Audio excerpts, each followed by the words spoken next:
أعوذ بالله من الشيطان الرجيم. بسم الله الرحمن الرحيم.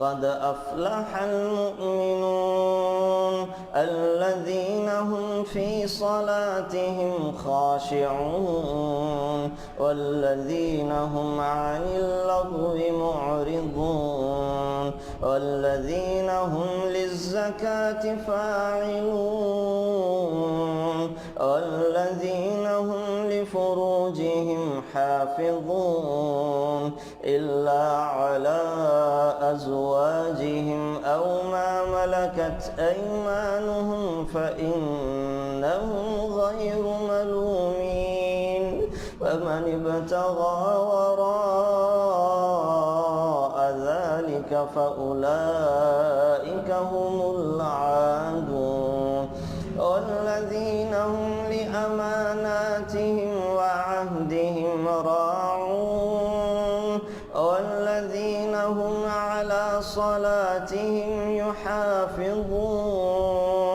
أولئك هم الوارثون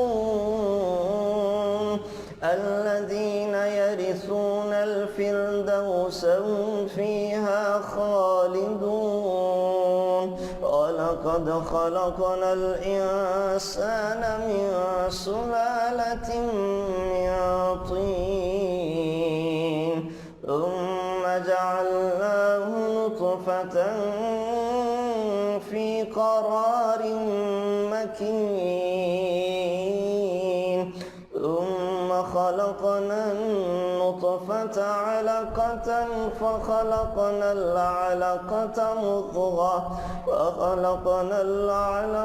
مضغة فخلقنا المضغة عظاما فكسونا العظام لحما ثم أنشأناه خلقا آخر فتبارك الله أحسن الخالقين. ثم إنكم بعد ذلك لميتون ثم إنكم يوم القيامة تبعثون. صدق اللہ العظیم.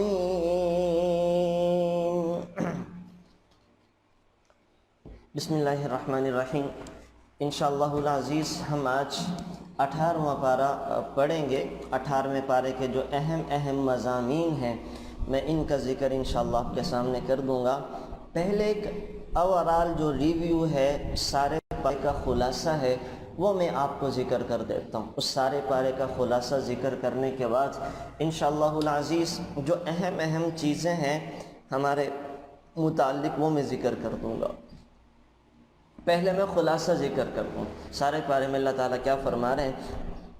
سورۃ المؤمنون سے یہ پارہ شروع ہوتا ہے اور سورہ مؤمنون کی ابتدائی آیات ہی میں اللہ تعالیٰ نے ایمان والوں کی صفات بتائی ہیں. ایمان والوں کی صفات بتائی ہیں کہ ایمان والوں میں کیا کیا خوبیاں ہونی چاہیے, ایمان والے اخلاق کیسے ہونے چاہیے.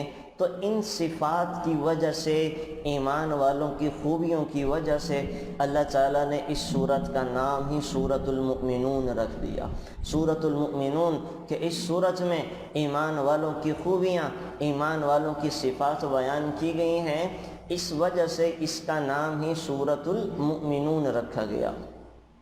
سورۃ المؤمنون کے شروع میں جنت الفردوس کے مستحقین کی صفات ہیں کہ وہ کون سے خوش نصیب ہوں گے جو جنت الفردوس میں جائیں گے اور جنت الفردوس میں جانے کا ٹکٹ کیا چیزیں ہیں. تو اللہ تعالیٰ نے یہاں پر 7 خوبیاں 7 صفات ذکر کی ہیں ان لوگوں کی جو جنت الفردوس کے مستحقین ہیں.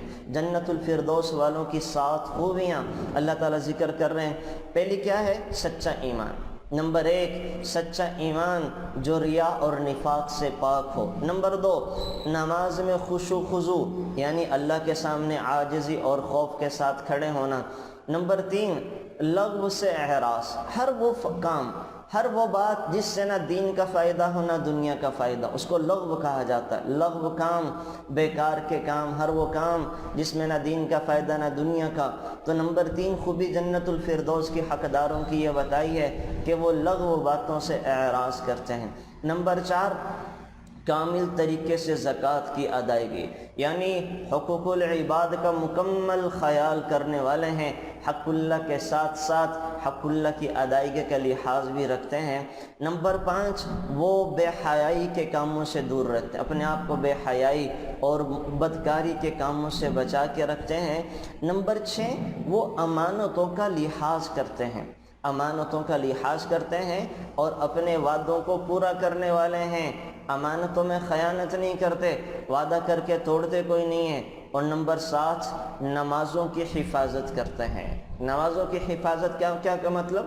ایک خوبی تو تھی دوسری کہ نمازوں کو پڑھتے ہیں خشوع و خضوع کے ساتھ، یہاں ہے نمازوں کا لحاظ رکھتے ہیں، یعنی نمازوں کو ان کے اوقات پر ادا کرتے ہیں، ان کے ارکان کے ساتھ، ان کے مستحبات کے ساتھ، سنن کے ساتھ وقت پہ ادا کرنے کا اہتمام کرتے ہیں۔ یہ نہیں کہ اذان ہو چکی اور آخری وقت میں نماز پڑھی جا رہی ہو، یہ نہیں کہ نماز ہو چکی اور بہت دیر میں جا کے جب وقت نکلنے لگا ہے تب نماز پڑھی جا رہی ہو۔ تو یہ 7ویں خوبی اللہ تعالیٰ نے بتائی ہے۔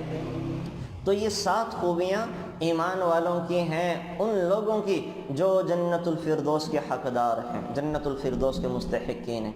پھر اللہ تعالیٰ نے آگے چل کے ماں کے پیٹ میں انسانی وجود کے مراحل بتائے ہیں کہ ماں کے پیٹ میں انسانی وجود کیسے بنتا ہے۔ مومنین کی خوبیاں بیان کرنے کے بعد اللہ تعالیٰ نے خود انسان کی زندگی اور اس کے تخلیق کے مراحل ذکر کیے ہیں۔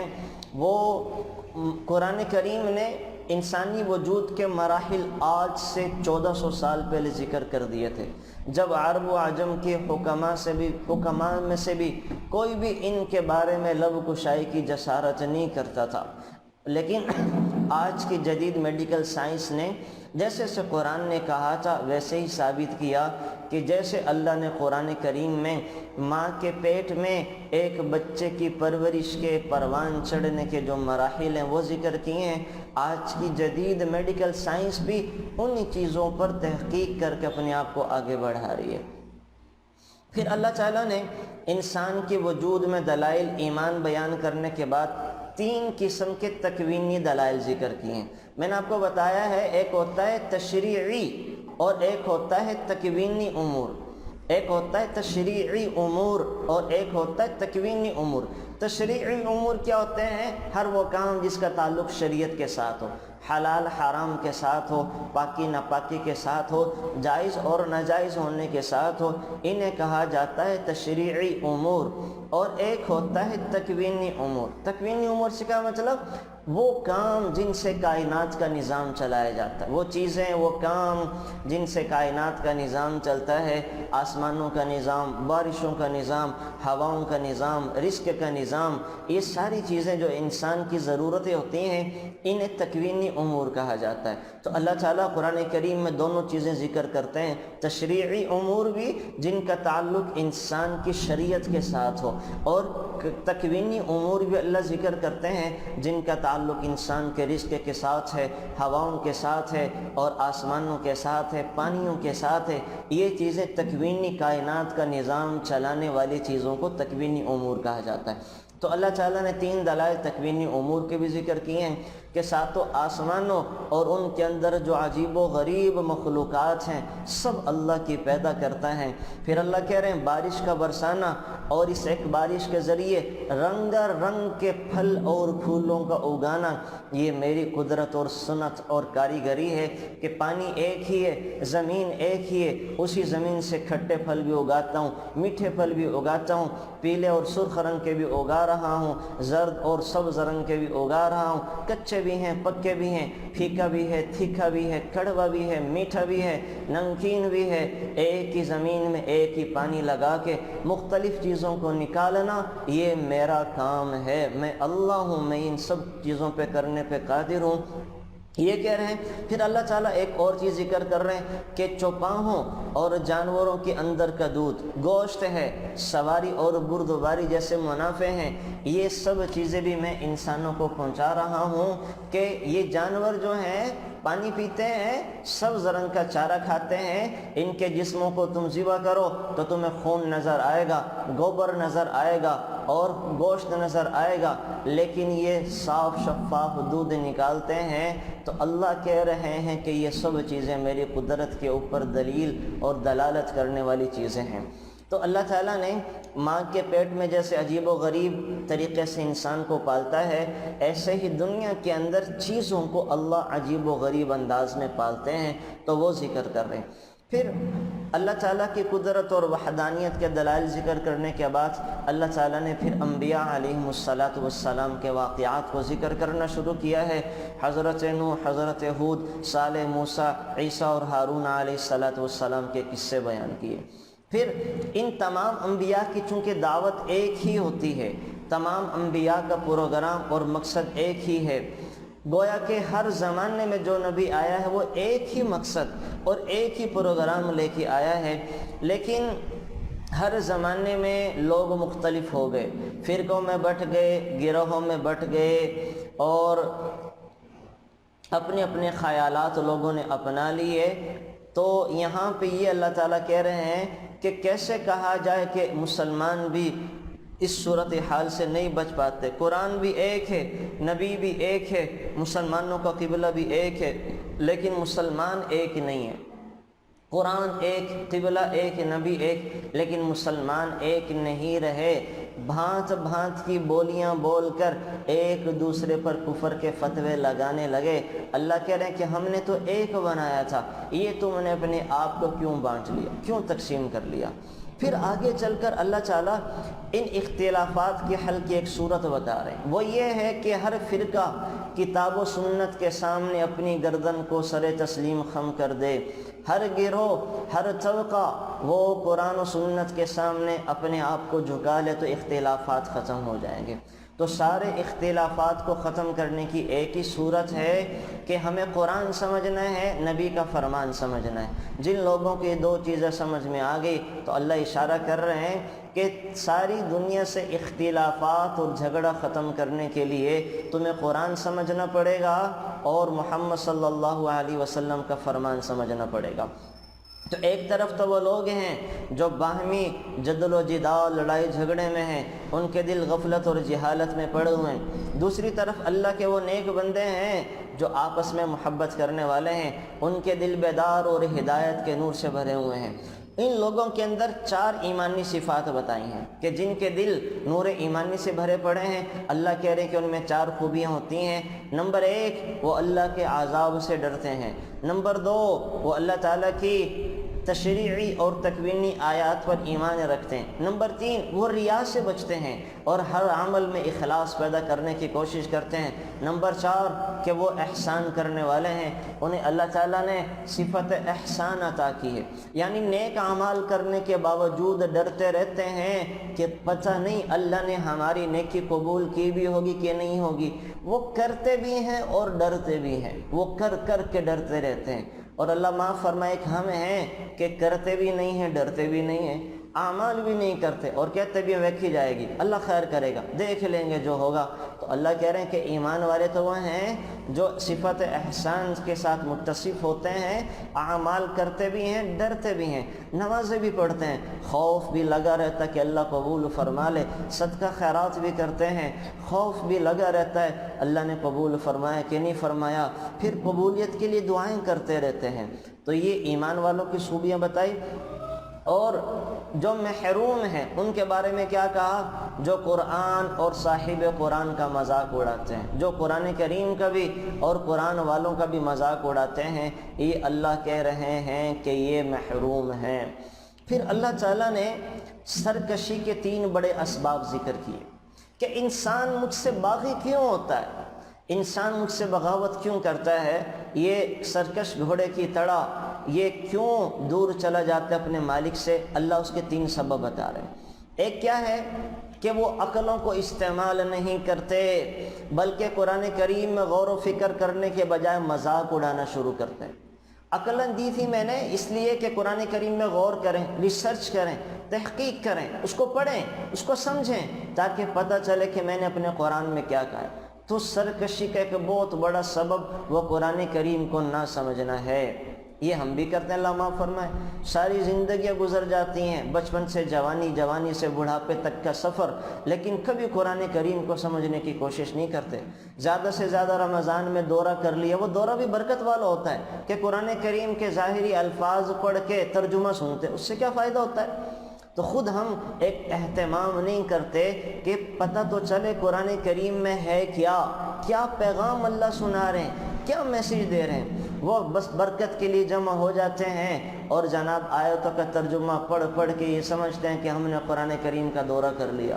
وہ تو برکت کے لیے، ایک ثواب کے لیے ہوتا ہے، لیکن اس کا فائدہ کوئی نہیں ہو رہا ہوتا۔ تو یاد رکھیں، یہ اللہ تعالیٰ کہہ رہے ہیں کہ پہلی سرکشی اور بغاوت کی وجہ وہ قرآن کریم میں غور نہ کرنا ہے۔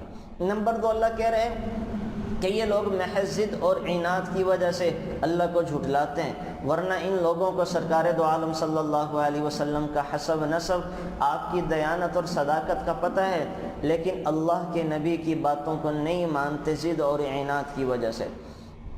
تو تیسرا سبب اللہ ایک سوالی انداز میں کر رہے ہیں کہ معاذ اللہ یہ محمد صلی اللہ علیہ وسلم کو مجنون اور دیوانہ سمجھتے ہیں۔ آپ علیہ السلام کی باتوں کو ایک مجنون کی باتیں سمجھ کر انہیں نظر انداز کر دیتے ہیں۔ تو یہاں پہ یہ نسبت کی۔ پھر اللہ تعالیٰ نے آگے چل کے قیامت کے دن کا بتایا کہ توحید اور شرک کے بعد اس صورت کا اختتام 2 چیزوں پر ہو رہا ہے۔ قیامت کے دن انسان کے 2 فرقے بنیں گے، سعداء کے، نیک بخت جن کا نامہ اعمال دائیں ہاتھ میں دیا جائے گا، نمبر 2 بدبخت جن کا نامہ اعمال بائیں ہاتھ میں دیا جائے گا۔ ان کا کوئی تعلق دنیا والا ان کے کافروں کے کام نہیں آئے گا۔ انہیں کہا جائے گا جیسے تم دنیا میں ایمان والوں کا مذاق اڑاتے تھے، آج حشر کے میدان میں تمہارا مذاق اڑایا جائے گا۔ پھر اللہ نے ایک سوال کیا ان سے کہ تم زمین میں کتنے برس رہے؟ وہ کہیں گے کہ 1 روز یا 1 روز سے بھی کم رہے۔ اللہ تعالیٰ فرمائے گا کہ تم بہت ہی کم رہے، کاش کہ تم جانتے کَأَلْفَ سَنَةٍ مِّمَّا تَعُدُّونَ۔ تو ان سے یہ جو سوال ہوگا انہیں شرمندہ کرنے کے لیے اور آخرت کی لامحدود زندگی کو بتانے کے لیے کہ تم دنیا میں جتنا بھی رہے ہو یہ آخرت کے مقابلے میں لمحہ بھر کے برابر کی زندگی ہے۔ اصل زندگی تو تمہاری اب شروع ہونے والی ہے، اصل زندگی تو تمہاری اب شروع ہونے والی ہے۔ پھر اللہ تعالیٰ اہل جنت سے سوال کرے گا کہ تم زمین پر کتنے سال رہے؟ وہ عرض کریں گے کہ 1 دن یا دن کا کچھ حصہ، 1 دن یا دن کا کچھ حصہ۔ اللہ تعالیٰ فرمائیں گے تمہیں 1 دن یا دن کا کچھ حصہ جو ملا، تم نے اس میں بہت اچھی تجارت کی کہ میری رحمت، میری رضا اور میری جنت کو خرید لیا، اب تم ہمیشہ ہمیشہ کی جنت میں جاؤ۔ پھر اللہ اہل دوزخ سے سوال کریں گے، جہنم والوں سے، کہ تم دنیا میں کتنے سال رہے؟ وہ بھی وہی جواب دیں گے جو جنت والوں نے دیا تھا کہ دن یا دن کا کچھ حصہ رہیں۔ اللہ تعالیٰ فرمائیں گے کہ تم دنیا میں جو رہنے کا موقع ملا، تم نے بڑی بری تجارت کی، تم نے میری آگ اور ناراضگی کو خرید لیا، اب تم ہمیشہ ہمیشہ کے لیے اس کے اندر پڑے رہو، ہمیشہ ہمیشہ کے لیے اس کے اندر پڑے رہو۔ پھر اللہ تعالیٰ نے آخری آیت میں رسول اللہ صلی اللہ علیہ وسلم کے واسطہ سے ہمیں دعا مانگنے کا طریقہ سکھایا کہ مجھ سے دعا کیا کرو۔ وہ کیا؟ اے میرے ربا مجھے معاف فرما دے، مجھ پر رحم فرما، اور تو سب رحم کرنے والوں سے زیادہ رحم کرنے والا ہے۔ رب اغفر ورحم وانت خیر الراحمین، یہ جو آخری آیت ہے اس کی، رب اغفر ورحم وانت ارحم الراحمین، سورۃ الانبیاء کی، یہ اللہ تعالیٰ اس کے آخر کے اندر ذکر فرما رہے ہیں۔ یہ یہاں پہ اس کو اس طرح بھی پڑھ سکتے ہیں، ربنا الرحمن المستعان علی ما تصفون، اور یہ جو وقل رب اغفر ورحم وانت خیر الراحمین، اے نبی جی آپ لوگوں سے کہہ دیجئے کہ مجھ سے دعا اس طرح کیا کریں، معافی اور استغفار اس طرح کیا کریں، رب اغفر ورحم وانت خیر الراحم۔ یہ بھی توبہ کے ایک الفاظ ہیں ان کو بھی یاد کر لینا چاہیے جو اللہ تعالیٰ سورۃ المؤمنون کے آخر میں ذکر کر رہے ہیں کہ رب اغفر وارحم وانت خیر الراحمین، چلتے پھرتے ان کو بھی پڑھ لینا چاہیے انسان کو، یہ بھی اللہ تعالیٰ نے ہمیں دعا کے طریقے سکھائے ہیں۔ پھر اللہ تعالیٰ نے سورۃ النور اتاری ہے، 18ویں پارے میں سورۃ النور ہے۔ اس صورت کے اندر بہت سارے احکامات ایسے ہیں جو انسان کی عفت و عصمت سے تعلق رکھتے ہیں، جن کے ساتھ اس کی عزت نفس، اس کی ناموس، اس کی عفت و عصمت کی حفاظت ہوتی ہے۔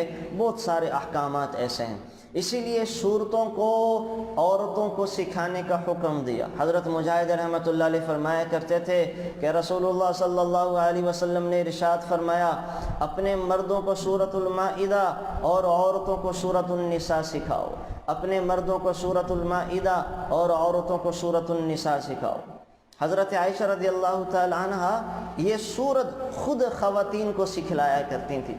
ظاہر ہے حضرت عائشہ تو ایک استاد ہیں، امت کی ماں ہیں، تو خود حضرت عائشہ رضی اللہ تعالی عنہ ہر عورت کو یہ سورۃ النساء سکھایا کرتی تھیں۔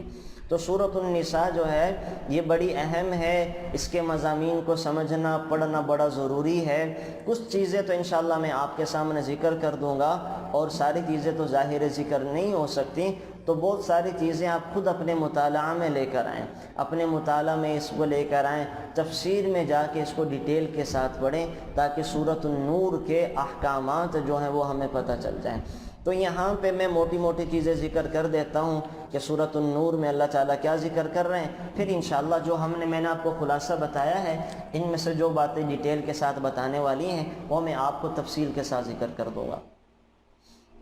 اللہ تعالیٰ نے یہاں پہ زنا کی سزا اور زانیوں کے احکام بیان کیے ہیں۔ دو قسم کے لوگ ہوتے ہیں، زنا کرنے والے شادی شدہ بھی اور بغیر شادی شدہ بھی۔ تو اللہ تعالیٰ ذکر فرما رہے اگر بدکاری کرنے والے وہ غیر شادی شدہ ہیں تو ان کو 100 کوڑے لگائے جائیں گے، اور اگر وہ شادی شدہ ہیں تو ان کا حکم سنگسار کرنے کا ہے، وہ مرد ہو یا عورت ہو، پتھر مار مار کے انہیں ہلاک کیا جائے گا، پتھر مار مار کے انہیں ہلاک کیا جائے گا۔ تو دو حکم تو شروع آیت میں یہ بتا دیے کہ بدکاری کرنے والے شادی شدہ ہوں تو انہیں کوڑے لگائے جائیں گے، وہ شادی شدہ ہوں تو سنگسار کیا جائے گا، اور شادی شدہ نہ ہو تو انہیں کوڑے لگائے جائیں گے۔ لیکن یہ ہوتا ہے کام اسلامی حکومت کا۔ یہ جتنی بھی سزائیں ہیں، چور کی سزا ہاتھ کا کاٹ دینا ہے، ڈاکو کی سزا ایک ہاتھ اور الٹی طرف کی ٹانگ کا کاٹ دینا، دایاں بازو اور بائیں ٹانگ کو کاٹ دینا ہے، اور تہمت کی سزائیں، لعان کی سزائیں، یہ ساری کی ساری سزائیں اور ان کا نفاذ یہ اسلامی حکومت کے ذمہ ہے۔ عام آدمی کے بس کی بات نہیں ہے کہ کوئی خدا نخواستہ خود سے کوئی اپنی حکومت بنا کے یا اپنا نظام چلا کے یا اپنا جرگہ لگا کے ان سزاؤں کو دینا شروع کر دے۔ یہ کام اسلامی گورنمنٹ کا ہوتا ہے۔ اب چونکہ ہمارے ہاں قرآن بھی ہے، اللہ کے نبی کا فرمان بھی ہے، لیکن اسلامی نظام نہیں ہے۔ ہمارے ہاں تو اس جرمن لا اور یورپین لا اور قانون چلتا آ رہا ہے، نظام ان کا ہے، دین اور قرآن ہمارے ہاں اللہ کا ہے، لیکن نظام ان کا ہے۔ ہمارے ہاں تو سود بھی حرام ہے، ہمارے ہاں تو شراب حلال ہونے کے سرٹیفکیٹ بھی دیے جاتے ہیں، انہیں بھی لائسنس دیے جاتے ہیں، اور اللہ معاف فرمائے بہت ساری جو چیزیں حرام اور ناجائز تھی ان کو لوگوں نے حلال کر دیا۔ تو یہ باتیں اسلامی نظام کی ہیں۔ سعودیہ میں ایسے ہوتا ہے، وہاں پہ اسلامی نظام ہے، وہاں پہ شرعی سزائیں دی جاتی ہیں، شرعی سزاؤں کا نفاذ بھی ہوتا ہے۔ تو دیکھ لیں وہاں پہ دکانیں کھلی ہیں لیکن کوئی چوری نہیں کرتا، کوئی چوری کرنے کے لیے بڑے پاپڑ بیلنے پڑتے ہیں۔ میں نے شاید پہلے یہ بتایا تھا کہ میرے پاس ایک لڑکے کا فون آیا، ڈرتے ڈرتے فون پہ بات کر رہا ہے کہ مفتی صاحب مجھے کسی کا والیٹ مل گیا، اس میں اس کے ID کارڈ وغیرہ ہیں، میں کیسے پہنچاؤں؟ اس کے پوچھنے کا مقصد یہ تھا کہ اگر مجھے کیمرے کی آنکھ نے بھی دیکھ لیا میری خیر نہیں، ہاتھ کاٹ دیا جائے گا۔ تو میں نے کہا بھائی جان کسی گھر کے اندر پھینک دو چپکے سے، جہاں تمہیں پتہ نہ چلے، وہ گھر والے یہ ID کارڈ وغیرہ اس کے جو ڈاکومنٹس ہیں اس کے مالک تک پہنچا دیں گے تو تمہاری حفاظت ہو جائے گی۔ تو اتنا خوف وہاں لوگوں کے دلوں میں ہے کہ اگر ہم نے کوئی خلاف شریعت کام کیا ہمیں سزا دی جائے گی۔ تو وہاں امن ہے، انصاف ہے، ظلم زیادتی کے اندر بہت کمیاں ہیں، لوگ دکاندار گھر والے بیچارے ڈرتے نہیں ہیں کہ ہم اگر پیسے نکالیں دکان کھلی چھوڑ کے کہیں چلے جائیں تو کوئی ہمارا نقصان کر دے گا۔ اللہ ہم سب کو بار بار حرمین شریفین کی حاضری نصیب فرمائیں۔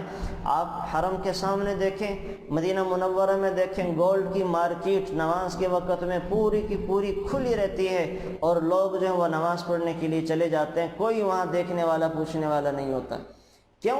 اسلامی نظام اسلامی سزاؤں کا نفاذ ہے۔ اللہ تعالیٰ خود کہہ رہے ہیں وَلَكُمْ فِي الْقِصَاصِ حَيَاةٌ، لوگوں میں نے تمہیں قصاص میں زندگی کا سامان رکھا ہے۔ جب ایک آدمی کو کوڑے لگائے جائیں گے نا تو باقی اس کو دیکھ کر وہ گناہ کرنے کی جسارت نہیں کریں گے۔ جب کسی ایک کو سولی پہ لٹکایا جائے گا نا ڈاکو کو، تو باقی ڈاکو یہ منظر دیکھ کر کبھی بھی ڈاکہ ڈالنے کی جرت نہیں کریں گے۔ جب بدکاری کے نتیجے میں مرد و عورت کو سنگسار کیا جائے گا تو پھر کوئی اس گناہ کی طرف نہیں آئے گا۔ جب تہمت لگانے والوں کو وہ 80 کوڑے لگائے جائیں گے نا تو پھر کوئی کسی دوسرے کے اوپر تہمت نہیں لگائے گا۔ لیکن یہ سزائیں تو میں نے عرض کیا اسلامی نظام اسلامی شریعت کے تحت ہو سکتی ہیں، ہمارے ہاں تو اللہ معاف فرمائے یہ کہاں یہ چیزیں رہیں۔ تو بہرحال ان چیزوں کو ہمیں پتہ تو ہونا چاہیے، اللہ سے دعا بھی کرنی چاہیے کہ اللہ کرے ہمارے دیش میں بھی اسلامی نظام آئے، شریعت کا نفاذ ہو اور لوگ شریعت کے مطابق اپنے آپ کو چلانے کی کوشش کریں۔ تو یہاں پہ ایک حکم تو یہ ذکر کیا گیا، میں نے عرض کر دیا۔ دوسرا حکم حد قذف کا ہے، حد قذف کا، یعنی اگر کوئی شخص عاقل ہو بالغ ہو وہ پاک دامن مرد یا عورت پر بدکاری کی تہمت لگائے، کسی نے تہمت لگا دی، کوئی تیسرا شخص کھڑا ہوا کسی عورت پر کسی مرد پر تہمت لگا دی، بدکاری کی، لوگوں کو بچایا، اگر وہ اس کو ثابت نہیں کر سکے تو شریعت کہتی ہے ثابت نہ کرنے کی صورت میں 80 کوڑے لگائے جائیں گے۔ کہ تم نے ایک ایمان والے پر تہمت لگا دی، ایک ایمان والی عورت کو تہمت لگا کے اس کو بدنام کرنے کی کوشش کی، اگر تم 4 گواہوں کے ذریعے ثابت نہیں کر پا رہے تو تمہیں 80 کوڑوں کی سزا دی جائے گی۔ اتنی پردہ پوشی اسلام نے کی ہے کہ اگر ایک گواہ ہے 2 ہے تب بھی ان کا اعتبار نہیں ہوگا، 2-3 لوگوں نے دیکھ لیا تب بھی اعتبار شریعت نہیں کر رہی کہ یہ اللہ کا بندہ ہے، یہ اللہ کی بندی ہے، اسے زندگی کے اندر جینا ہے، اس نے دنیا کے اندر رہ کر اللہ نبی کو راضی کرنا ہے، تو اگر اس کے اوپر تہمت لگ گئی اس کے لیے زندگی میں گزارا بڑا مشکل ہو جائے گا۔ تو شریعت نے ہر وہ رستہ بند کر دیا جس سے کسی کو بے عزت اور ذلیل کرنے کا رستہ کھلتا ہو۔ شریعت نے اتنی سختی، اتنی وہ کہ اگر کہ تہمت لگا کسی کو ثبوت دینا ہے تو 4 گواہ پیش کرنے پڑیں گے، گواہ نہیں پیش کر پایا 3 ہیں تو 3 گواہوں کا بھی اعتبار نہیں ہوگا، تب بھی تہمت لگانے والے پر کوڑے برسائے جائیں گے تاکہ معاشرے کے اندر امن رہے۔ تو شریعت امن کے نفاذ کے لیے اتنی سخت سخت سزائیں جاری کرتی ہے۔ تو تیسرا حکم جو سورۃ النور کے اندر بتایا گیا ہے وہ تہمت لگانے والوں کو سزا دینے کا حکم جاری کیا گیا ہے۔ چوتھا حکم لعان کا، میں انشاءاللہ اس میں ذرا ڈیٹیل سے بات کروں گا جب ہم اس کی میں آپ تفصیل بتانے کی طرف آؤں گا، اشارہ بھی تو میں کر رہا ہوں تاکہ یہ ہمارا سارے پارے کے اندر ہے کیا تو ایک اوور ویو ہو جائے۔ چوتھا حکم لعان کا ہے۔ لعان کسے کہتے ہیں؟ کہ شوہر بیوی کے اوپر وہ بدکاری کی تہمت لگا دے اور شوہر کے پاس 4 گواہ نہ ہوں، شوہر بیوی پر بدکاری کی تہمت لگا دے اور شوہر کے پاس ثابت کرنے کے لیے گواہ نہ ہو تو کیا ہوگا؟ دونوں ایک دوسرے پر لعن طعن کریں گے، عورتیں مرد کے اوپر لعنت بھیجے گی، مرد عورت کے اوپر لعنت بھیجے گا اور کہے گا کہ جو جھوٹا ہے اس پر اللہ کی طرف سے لعنت اور پھٹکار ہو۔ اس کے بعد دونوں میں جدائی ڈال دی جائے گی، میاں بیوی کو دونوں کو الگ کر دیا جائے گا اور دونوں میں جدائی اور تفریق ڈال دی جائے گی۔ پھر 5ویں حکم کے طور پر یہ حضرت عائشہ رضی اللہ تعالی عنہا کا قصہ تفصیل کے ساتھ ذکر کیا کہ حضرت عائشہ صدیقہ رضی اللہ تعالی عنہا پر جو تہمت لگائی، یہ واقعہ افک پیش آیا اور جھوٹ اور بہتان باندھا تو تہمت لگانے والوں کو تو کوڑوں کی سزا دی گئی اور اللہ تعالیٰ نے حضرت عائشہ کے مقام و مرتبہ کو بلند کرنے کے لیے 7 آسمانوں سے ان کی برات کے لیے 10 آیتیں اتار دیں اور قیامت تک کے لیے لوگوں کو بتایا فرمایا کہ جب لوگوں پر تہمتیں لگتی ہیں تو لوگ آ کر گواہیاں دیتے ہیں. لوگوں پر تہمتیں لگی، بچوں نے آ کر گواہیاں دی. حضرت مریم پہ لگی، بچے نے آ کے گواہی دی. یوسف علیہ السلام پہ لگی، بچے نے آ کے گواہی دی. جریج عابد پہ لگی، بچے نے آ کے گواہی دی. لیکن جب تہمت لگی میرے نبی کی حرمت پر، میرے نبی کی عزت حضرت عائشہ صدیقہ پر، تو مجھے کسی کی گواہی نہیں چاہیے. میں اللہ خود اپنی نبی کی بیوی کی حق میں گواہی دینے کو آ رہا ہوں. اللہ نے خود گواہی دی، اللہ خود گواہی دینے کو آ گئے. تو بہرحال یہاں پہ حضرت عائشہ کا واقعہ ذکر ہوا. چھٹا حکم جو یہاں پہ ہے وہ گھر میں داخل ہونے کی اجازت اور آداب کے بارے میں ہے. فرمایا گیا کہ کسی کے گھر میں بلا اجازت داخل نہ ہوا کرو. مستحب یہ ہے کہ اجازت سے پہلے سلام لو اور اجازت لو کہ میں آپ کے گھر میں آ جاؤں. تو اجازت کے گھر میں داخل ہونے کے احکامات، اجازت کے احکامات کا اللہ تعالیٰ نے ذکر کیا ہے. پھر ساتواں حکم ایمان والے مردوں کو اور عورتوں سے کہا جا رہا ہے کہ اپنی نظروں کو جھکا کے رکھو.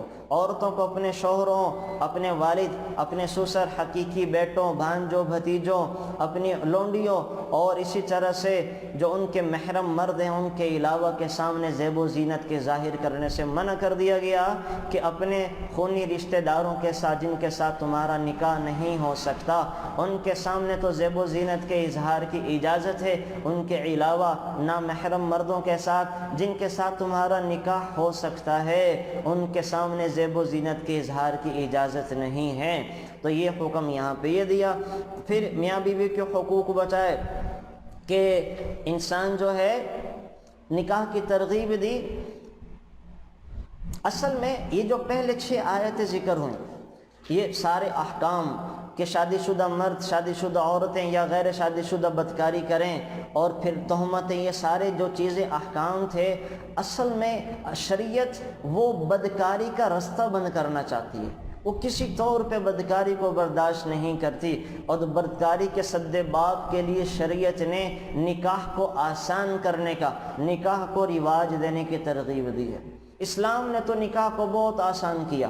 بہت ساری روایتیں آئیں گی، میں ذکر کروں گا کہ اللہ تعالیٰ آپ علیہ السلام فرما رہے ہیں کہ جو بغیر نکاح کے میرے ہاں آ گیا، بغیر نکاح کے اللہ کے ہاں چلا گیا، وہ کمینہ ہے، کمینہ. بڑی سخت قسم کی ڈانٹ رسول اللہ صلی اللہ علیہ وسلم اس کے اوپر پلا رہے ہیں. اور ہمارے ہاں تو اللہ معاف فرمائے بدکاری عام ہوتی جا رہی ہے، نکاح مشکل ہوتا جا رہا ہے. جتنا نکاح مشکل کریں گے اتنی بے حیائی عام ہوگی. ہمارے بچے بچیاں نہ دین کے کام کے نہ دنیا کے کام کے رہ جاتے، کسی کام کے نہیں رہ جاتے. آئے روز میرے پاس بے شمار اس قسم کے واقعات آتے ہیں. تو اللہ حفاظت فرمائے. نکاح کو آسان کرنا پڑے گا، نکاح کو رواج دینا پڑے گا. نکاح کے لیے بہت آسانیاں پیدا کہ سستے میں مفت میں ہو جائے، اور بہت آسانیاں یہ جانی بین دونوں خاندان والوں کو کرنی پڑیں گی، تب جا کے معاشرے سے یہ برائی ختم ہوگی. ورنہ اللہ معاف فرمائے جہیز کی لعنت نے، پیسوں کی لعنت نے، اور یہ ریاکاری والے ولیموں کی کہ جناب ہمیں ولیمہ بھی کرنا ہے. میرے پاس ایک لڑکی آئی کہ میرا نکاح ہوا ہے، رخصت نہیں ہو رہی، کہ لڑکے والے کہتے ہیں کہ ہم تو 300 باراتی لے کر آئیں گے، کھانا کھلانا ہے. اب 2 لاکھ روپے کا کھانا کہاں سے کھلائیں؟ ہمیں تو گھر میں کھانے کو نہیں ہے، 2 لاکھ کا کھانا کہاں سے کھلائیں؟ تو یہ کتنے بغیرت اور بے حیا بے شرم قسم کے لوگ ہوتے ہیں جو بیٹیوں والے سے بیٹی بھی لے رہے ہیں، ان کا جگر گوشہ بھی ان سے لے رہے ہیں اور کہتے ہیں کہ ہمیں کھانا بھی کھلائیں. ہم برادری کے لوگ بھی اتنے لے کر آئیں گے. تو ایسے لوگوں کو تو پانی میں اور گندے پانی میں ڈوب کے مر جانا چاہیے کہ ان بے شرموں کو حیا نہیں آتی کہ ان کا جگر گوشہ بھی لے کے آ رہے ہیں. جس بچی کو اس کی ماں نے 18-20 سال باپ نے ناز نخروں کے ساتھ پالا، اس کا آنکھوں سے آنسو برداشت نہیں کرتے تھے، اب اس کو اپنے گھر لے کے جانے کے لیے اتنے نخرے کرتے ہیں، اتنے ان کو پاپڑ بلواتے ہیں. تو ایسے لوگ تو بے شرم بے حیا قسم کے زمین پر یہ لوگ ہیں. تو بہرحال یہ چونکہ ہم ہندوؤں سے کنورٹ ہو کے آئے ہیں نا، تو ہمارے ہاں وہ رواج ختم نہیں ہو پا رہے. ہمارے ہاں قرآن بھی آ گیا، ہمارے ہاں اسلام بھی آ گیا، اللہ کے نبی کی تعلیمات بھی آ گئی، ہم سنتے سناتے بھی ہیں، لیکن آج تک ہندوانہ طور طریقوں کو چھوڑنے کو تیار نہیں ہے. بڑے بڑے اعلیٰ خاندان بھی ہم نے دیکھے کہ جو تبلیغ میں بھی جاتے ہیں، دعوت کا کام بھی کرتے ہیں، حج عمرے بھی کرتے ہیں، حاجی صاحبان بھی کھلاتے ہیں، لیکن وہی شادیوں کے معاملے میں ہندوانہ رسم و رواج، بری کی نمود و نمائش، جہیز، لین زبردستی منہ سے بول کے لیتے ہیں، کہتے ہیں کہ لڑکی والے کیا لے کر آئیں گے، کیا دیں گے ہمیں، اس قسم کی بات، کھانے میں کیا کھلائیں گے۔ تو یہ ساری کیوں؟ یہ ہندوؤں کے طور طریقے تھے۔ ان کے ہاں شادی ایک ہی دفعہ ہوتی تھی نا، ان کے ہاں شادی ہو گئی، لڑکی جو ہے اگر خدا نہ خواستہ بیوہ ہو گئی تو اس کو ستی کر دیا جاتا، خاوند کے ساتھ جلنا پڑتا تھا، خاوند کے ساتھ نہیں جلتی، ساری زندگی وہ بھلے گناہ کرتی رہے لیکن شادی نہیں کر سکتی، شادی پہ پابندی تھی۔ مرد جو ہے اگر اس کی بیوی مر جاتی تو ساری زندگی بھلے منہ کالا کرتا لیکن دوسرا نکاح نہیں کر سکتا تھا۔ ہمارے ہاں بھی یہ رسم و رواج ہیں۔ اتنا مشکل نکاح کو بنا دیا، اتنا مشکل بنا دیا، لاکھوں روپے بیچارے نکاح پہ لگ جاتے ہیں، حالانکہ رسول اللہ صلی اللہ علیہ وسلم قرآن کریم مہر رکھ کے بھی صحابہ کا نکاح کر رہے ہیں، تھوڑے تھوڑے پیسوں میں بھی نکاح کر رہے ہیں۔ کتنے میں؟ 10 مہر، 10 درہم کی مقدر مہر رکھ کے نکاح کر دیا جا رہا ہے، 4000 روپے میں نکاح ہو جاتا ہے۔ تو اتنے سستوں میں رسول اللہ نے نکاح کیا، اور صحابہ کے ہاں تو عادت مبارکہ تھی نکاح کی۔ 1.25 لاکھ صحابہ میں سے ایک صحابی ایسے ہیں جنہوں نے ایک نکاح کیا، ابو ذر غفاری، باقی ہر صحابی نے بے شمار نکاح کیے۔ یہی وجہ ہے کہ ان کے ہاں بدکاری نہیں تھی، بے حیائی نہیں تھی، آنکھوں میں حیا ہی حیا تھی، اور اللہ کو بھی راضی کرتے تھے، دنیا میں بھی اللہ کا پیغام عام کرنے کے لیے بے شمار کوششیں کرتے تھے۔ اب مجھے ایک بات بتائیں، ہمارے ہاں جو ہر چیز پہ بات کرتے ہیں، لوگ بے حیائی کے ڈراموں کو بھی دیکھتے ہیں، سب چیزوں کو سب کچھ کرتے ہیں، جھوٹ بولتے وقت شرم نہیں آتی، سود کے لین دین کرتے وقت شرم نہیں آتی، رشوت کے لین دین کرتے وقت شرم نہیں آتی، لیکن نکاحوں کے موقع کے اوپر لوگ شریعت کی طرف آتے ہی نہیں ہیں۔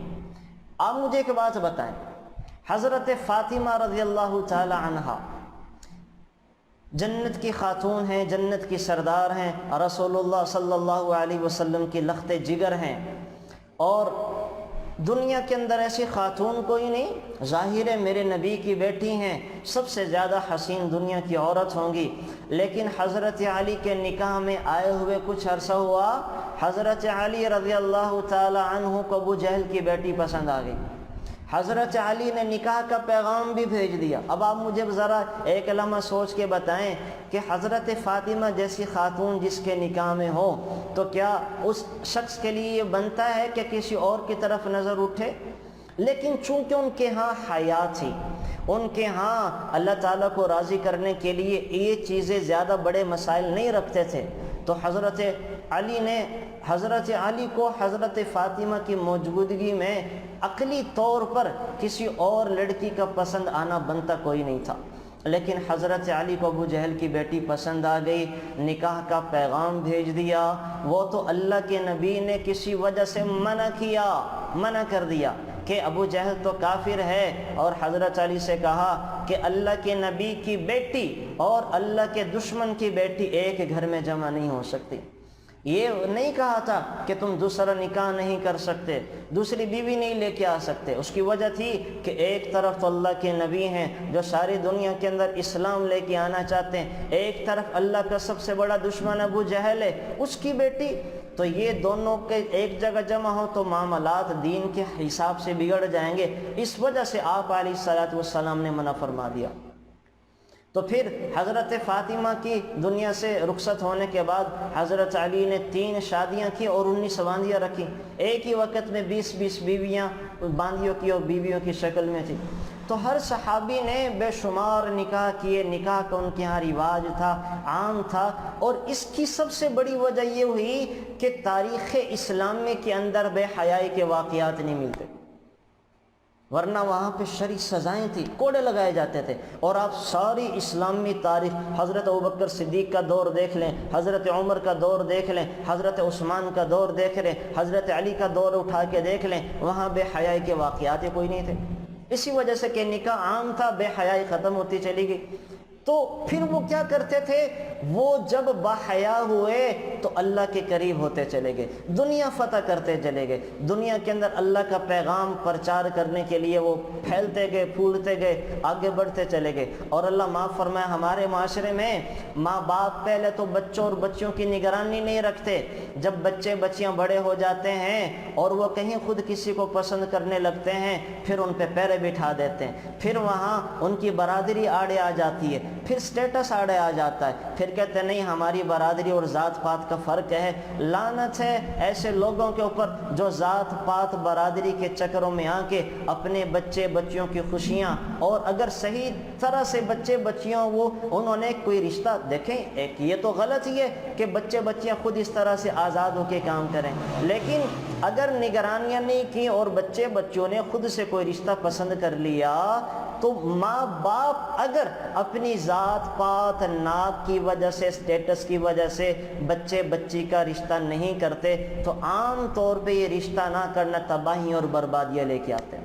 بچوں کی جوانی بھی ضائع، ان کا کریئر بھی تباہ، ان کی نوکریاں بھی تباہ، ان کی پڑھائیاں بھی تباہ و برباد۔ میرے پاس روز یہ کیس آتے ہیں، بچے بھی آ کے بتاتے ہیں، بچیاں بھی آ کے بتاتی ہیں کہ ماں باپ نہیں مانتے۔ وہ کیا کرتے ہیں؟ پھر بھاگ جاتے ہیں۔ وہ کیا کرتے ہیں؟ وہ یونیورسٹیوں میں بھی جا کے وہ اپنی جگہوں پہ بھی اسی پروپوگنڈے میں سارا وقت گزار دیتے ہیں کہ ہم کیا کریں، کیسے اپنی زندگی کو بچائیں، کیسے سروائیو کریں، کیسے دوڑ لگا دیں، کیسے بھاگ جائیں۔ تو خدا را ماں باپ سے میری گزارش ہے کہ نگرانی رکھیں۔ اگر اس طرح بچے بچیاں آپس میں وہ ان کا رشتہ طے کرنے جا رہے ہیں تو جوڑ ہے آپس میں، دونوں خوش رہ سکتے ہیں، دونوں ایک دوسرے کو کھلا کے کما کے کھلا پلا سکتے ہیں، تو پھر خدا را ذات پات کا مسئلہ نہ بنائے، پھر برادری کا مسئلہ نہ بنائے، پھر اپنی ایگو کا مسئلہ نہ بنائے، پھر خاندان میں کہ ہماری اماں نہیں مان رہی، دادی نہیں مان رہی، دادا نہیں، ان چیزوں کا مسئلہ نہ بنائے۔ نہ مانے، بچہ بچی کو دیکھیں کہ ان کی زندگی آپ داؤں پہ لگا دیتے ہیں۔ دادا دادی نہیں مان رہے تو نہ مانے، دادا دادی نے تو اپنی زندگی گزار لی، نانا نانی نہیں مان رہے تو نہ مانے، انہوں نے اپنی زندگی گزار لی ہے۔ دیکھیں بچہ بچی کا فائدہ کس کے اندر زیادہ ہے۔ اور رہا ذات پات کا بت، تو میرے نبی نے ہر جگہ پہ دیکھیں شادی کر کے لوگوں کے لیے راستے آسان کیے، بیوہ سے بھی شادی کی، مطلقہ سے بھی شادی کی، بچوں والی سے بھی شادی کی، کنواری سے بھی شادی کی، پھر میرے نبی نے اس مسلمان سے بھی شادی کی، عیسائی سے بھی شادی کی، یہودن سے بھی شادی کی۔ میرے نبی نے اپنی بیٹیاں، ایک بیٹی اپنے خاندان میں دی حضرت فاطمہ، باقی اپنی دوسری بیٹیاں دشمن کے خاندان میں دی ہیں۔ ذات پات کا بھی لحاظ نہیں رکھا، دین کا لحاظ رکھنا چاہیے۔ تو ہمارے یہاں جناب ذات پات کا بت ہی نہیں ٹوٹ پاتا۔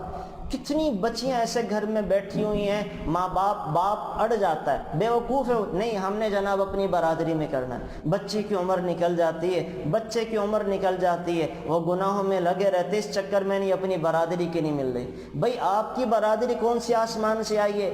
ہمارے پاکستان میں تو اکثر لوگ ہیں ہی ہندوؤں کی اولاد، اکثر ہیں ہی سکھوں کی اولاد۔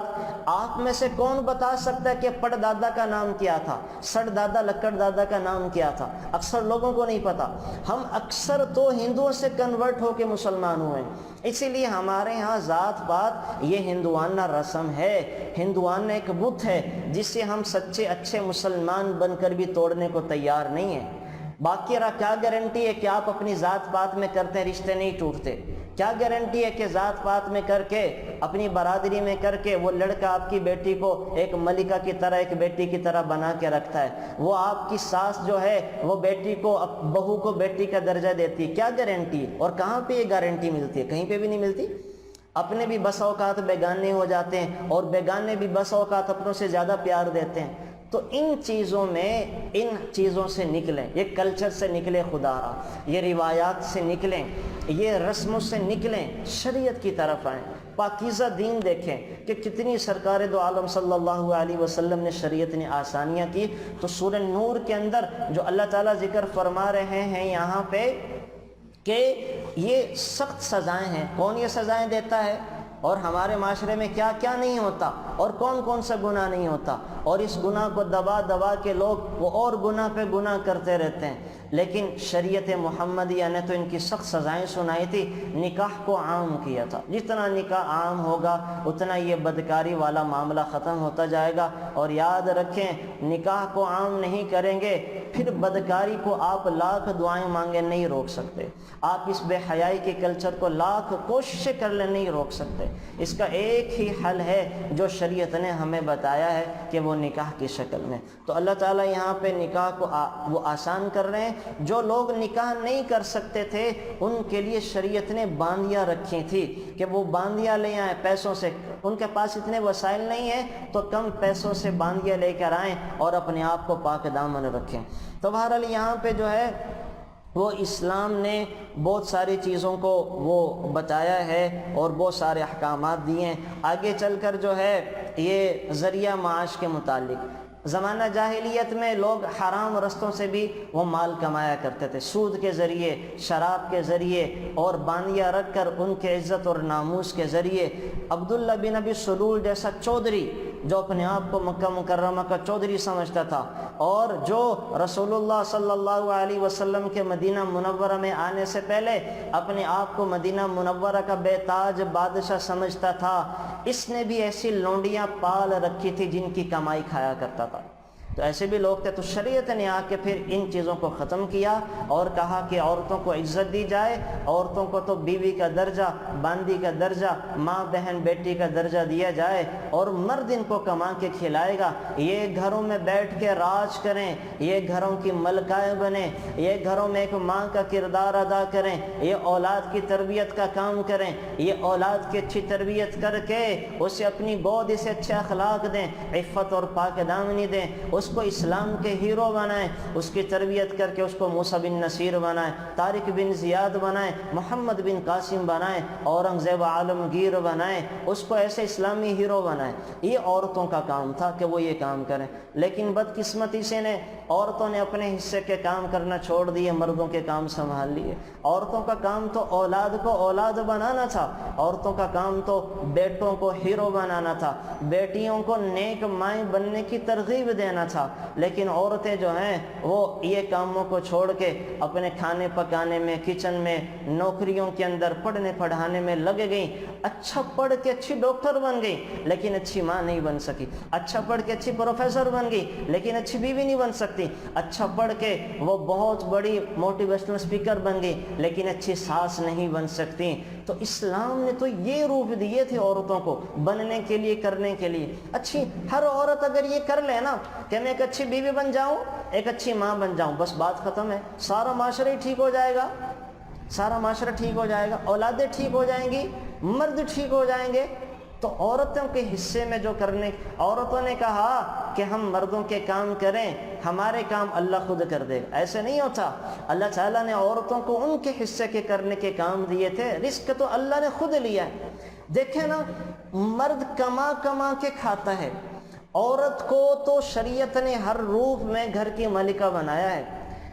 باپ کا انتقال ہو ایک حصہ دے دیا، اچھا باپ کے بعد وہ بیوی بن کے جائے گی تو خاوند کی ذمہ داری کہ خاوند سنبھالے، خاوند خیال کرے گا، خاوند اس کو کھلائے گا بھی، پلائے گا بھی، گھر بھی دے گا، ساری چیزیں، ساری ضرورتیں خاوند پوری کرے گا۔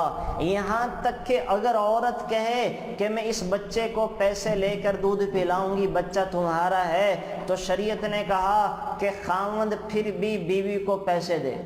اگر وہ مصر ہو جائے، مجبور ہو جائے کہ تمہارے بچے کو پیسے لے کے دودھ پلاؤں گی، تو شریعت کہہ رہی ہے کہ پیسے دو۔ تو اس روپ میں بھی عورت کے مزے کروائے۔ پھر وہ ماں بنے گی، بیٹا دیا تو بیٹے کے ذمہ لگا دیا کہ جناب اپنی والدوں کو کھلاؤ، والدہ کو کما کما کے کھلاؤ۔ تو عورتوں کو تو کئی حصے دیے، عورتوں کو تو کئی زیادہ حقوق دیے، لیکن عورتوں کی سب سے بڑی ذمہ داری کیا لگائی کہ وہ ایک اچھی ماں، ایک اچھی بیوی بن کے معاشرے کے اندر اپنا ہونے کا کردار ادا کرے، معاشرے کے سدھار میں کردار ادا کرے۔ لیکن وہی بات اللہ معاف فرمائے، ہر گھر کی یہی کہانی ہے، بچیوں کو یہی پڑھایا جاتا ہے کہ بیٹا تم نے بڑے ہو کے جاب کرنی ہے، بڑے ہو کے تم نے خود کو ڈاکٹر بنانا ہے، سیٹل کرنا ہے۔ تم نے خود مردوں کے شانہ بشانہ چلنا ہے۔ مائیں بچیوں کو یہ سبق دینا ہی بھول گئیں کہ میری بیٹی تم نے بڑے ہو کے اچھی بیوی بننا ہے، میری بیٹی تم نے بڑے ہو کے اچھی ماں بننا ہے، تم نے بڑے ہو کے پورے معاشرے کی تشکیل دینی ہے، تم نے بڑے ہو کے اللہ نبی کے مطابق ایک اچھے انسانوں کو بچوں کو بنانا۔ یہ باتیں عورتیں کرنا بھول گئی ہیں۔ اور اسی طریقے سے پھر آگے چل کر اللہ تعالیٰ عقیدہ اور ایمان کے بارے میں بتا رہے ہیں اور منافقین کی مثال دے رہے ہیں، مومنین کی مثال دے رہے ہیں، اور پھر اجتماعی اور معاشرتی زندگی کے کچھ پہلو بتائے ہیں۔ یہ اس کا موٹا سا خلاصہ تھا۔ اب میں آپ کے سامنے ذرا تفصیل کے ساتھ یہ احکامات اور چیزیں ذکر کرتا ہوں۔ اللہ تعالیٰ شروع تو فرما رہے ہیں سورۃ المؤمنون سے۔ سورۃ المؤمنون کے بارے میں یہ ہے کہ جب اس کی وحی آئی ہے تو صحابہ فرماتے ہیں کہ جب وحی اترا کرتی تھی تو شہد کی مکھیوں کی بن بناٹ کی سی آواز آتی تھی، جیسے شہد کی مکھیاں وہ چھتے کی شکل میں آئیں اور بن بنا رہی ہوں، تو ایسی سی آواز آیا کرتی تھی۔ تو ہم رسول اللہ صلی اللہ علیہ وسلم کے پاس بیٹھے ہوئے تھے کہ ہمیں ایسی سی آواز، مکھیوں کے بن بناٹ کی آواز آنے لگی، تو ہم سمجھ گئے کہ ابھی تازہ وحی آئی ہے، چلیں رسول اللہ کی طرف آئی تازہ وحی کو سن کر اپنے اپنے کاموں میں لگ جائیں گے۔ تو جب وحی آئی تو آپ علیہ السلام قبلہ رخ ہو کر بیٹھ گئے اور یہ دعا کرنے لگے، اللہم زدنا ولا تنقصنا واکرمنا ولا تہنا واعطنا ولا تحرمنا وآثرنا ولا تؤثر علینا وارض عنا وارضنا۔ اے اللہ ہمیں زیادہ دے کم نہ کر، ہمیں زیادہ دے، ہر چیز میں زیادہ دے کم نہ کر، اور ہمارے عزت بڑھا ذلیل نہ کر، ہمیں معاف فرما محروم نہ کر، ہمیں دوسروں پر ترجیح دے، ہم پر دوسروں کو ترجیح نہ دے، ہم سے راضی ہو جا اور ہمیں بھی راضی کر دے۔ اس کے بعد آپ علیہ السلام نے فرمایا، مجھ پر اس وقت 10 آیتیں ایسی نازل ہوئی ہیں جو شخص ان پر پورا عمل کرے گا وہ سیدھا جنت میں جائے گا۔ مجھ پر 10 آیتیں ایسی نازل ہوئی ہیں جو شخص ان پر پورا عمل کرے گا وہ سیدھا جنت میں جائے گا۔ سیدھا جنت الفردوس کی بشارت اللہ کے نبی سنا رہے ہیں جو سورۃ المؤمنون کی ان 10 آیتوں کے اوپر عمل کر لیں گے، سورۃ المؤمنون کی ان 10 آیتوں پر عمل کریں گے، جنت کی بشارت ہے۔ وہ کیا ہیں؟ قد افلح المؤمنون الذین هم فی صلاتهم خاشعون والذین هم عن اللغو معرضون۔ تو ایمان والوں کی 7 خوبیاں اللہ بتا رہے ہیں۔ 7 خوبیاں ہیں، آپ نے غور سے سننی ہیں۔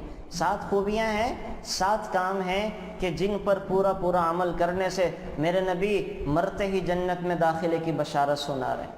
اچھا یہاں پہ جو ہے نا قد افلح المؤمنون، یہ جو فلاح کس سے بولتے ہیں ایک تو یہ سمجھ لیں۔ ہم نماز میں بھی سنتے ہیں نا حی علی الصلاح حی علی الفلاح۔ میں آپ کو چلے نماز کا بتاتا ہوں۔ پہلے نماز ہم جو سنتے ہیں، نماز کا فلسفہ ہے کیا؟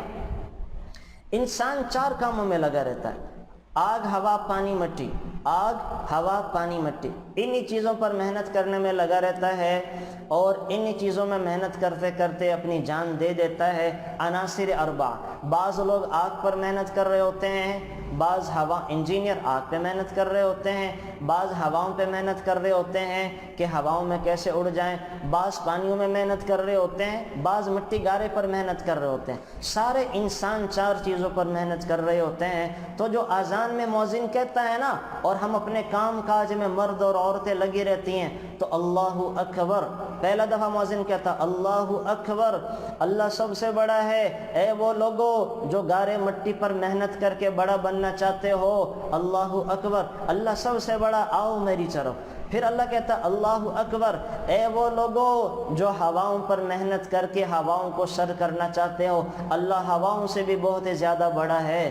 پھر تیسری دفعہ آواز آتی ہے اللہ اکبر، اے وہ لوگو جو پانیوں پر محنت کر کے پانیوں کو فتح کرنا چاہتے ہو، پانیوں کے سینوں کو چیر کر بڑے بڑے جہاز چلانا چاہتے ہو، ان پر محنت کو چھوڑو، آؤ میری طرف، اللہ اکبر، اللہ سب سے بڑا ہے۔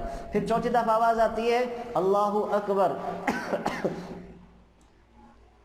مٹی پر اللہ کہتے ہیں اے وہ لوگو مستریوں مزدوروں انجینئرز کہ تم مٹی پر محنت کر کے بڑا بننا چاہتے ہو، آؤ میری طرف، میں ان سب سے زیادہ بڑا ہوں۔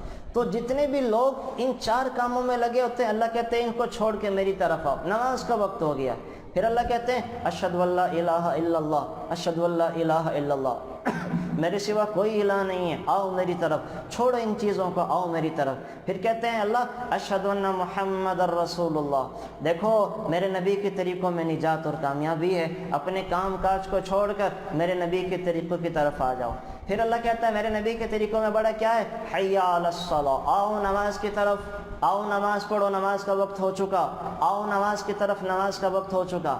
پھر انسان کے ذہن میں یہ خیال آتا ہے، یا اللہ میں تو آفس میں بیٹھا ہوں، میں اپنے کام کاج کر رہا ہوں، میرے گھر میں تو مہمان آئے ہوئے ہیں، میرے گھر میں تو میری بچی کے رشتہ دار آئے ہوئے ہیں، میرے گھر میں تو میری ہنڈیا چولہے پہ چڑھی ہوئی ہے، اگر میں یہ چھوڑ کر نماز کے لیے آئی، ہنڈیا خراب ہو سکتی ہے، مہمان روٹ سکتے ہیں، گھر والے آئے ہوئے ہیں وہ جا سکتے ہیں، ان کے ساتھ گپ شپ میں کمی آ سکتی ہے۔ آفس والوں کے ذہن میں یا اللہ اگر ہم آفس چھوڑ کر نماز کے لیے آئے تو نقصان ہو سکتا ہے۔ دکاندار کو اللہ وہ کہہ رہا ہوتا ہے یا اللہ کسٹمر آئے ہوئے ہیں، اگر میں گاہکوں کو چھوڑ کر تیری طرف آ گیا تو یا اللہ گاہک واپس جا سکتے ہیں، نقصان ہو سکتا ہے۔ یہ سارے نقصان انسان کے ذہن میں ہوتے ہیں تو اللہ کہتا ہے حی علی الفلاح، آؤ کامیابی کی طرف۔ جو تم اپنی دکان چولہا بند کر کے رشتہ داروں کو چھوڑ کر مصلی پر آ کر مجھے سجدہ کرو گی تو اس میں تمہارا نقصان نہیں ہے، میں اللہ کہہ رہا ہوں کہ تمہیں کامیاب کروں گا، فلاح دوں گا۔ فلاح کا لفظ یہ ہے کہ میں تمہارے دنیا کے کام بھی بناؤں گا، آخرت کے کام بھی بناؤں گا۔ اگر تم دکانیں چھوڑ کے میری طرف آؤ گے، گاہکوں کا بھیجنا میرا کام ہے، دلوں پر میرا قبضہ ہے، میں انہیں تیرے پاس بھیجوں گا۔ اگر تم اپنی ہنڈیا کو کاموں کو چھوڑ کر نماز کے بلانے پر میری طرف آؤ گے تو ذائقے ڈالنا تو میرا کام ہے، میں تمہاری اسی ہنڈیا میں ذائقے ڈال دوں گا، تمہارے خاوند کے دل میں تمہاری محبت ڈال دوں گا، تمہارے بچوں کے دلوں میں تمہاری فرما برداری کا جذبہ اور مادہ ڈال دوں گا کہ تم میری بات کو سن کر میری طرف آتے ہو تو میں سب کو تمہارا بنا دوں گا۔ یہ مطلب ہے فلاح کا کہ میں تمہیں کامیاب کروں گا، تمہاری دنیا کی ضرورتیں بھی پوری کروں گا، آخرت کی ضرورتیں بھی پوری کروں گا۔ تو انسان کے ذہن میں جو دھوکے چل رہے ہوتے ہیں اللہ کے بلانے پر، اللہ سب وسوسوں کو ختم کر کے کہہ رہے ہوتے ہیں کہ فکر نہ کرو، میری طرف آؤ گے تو کامیابی تمہارا مقدر بن جائے گی۔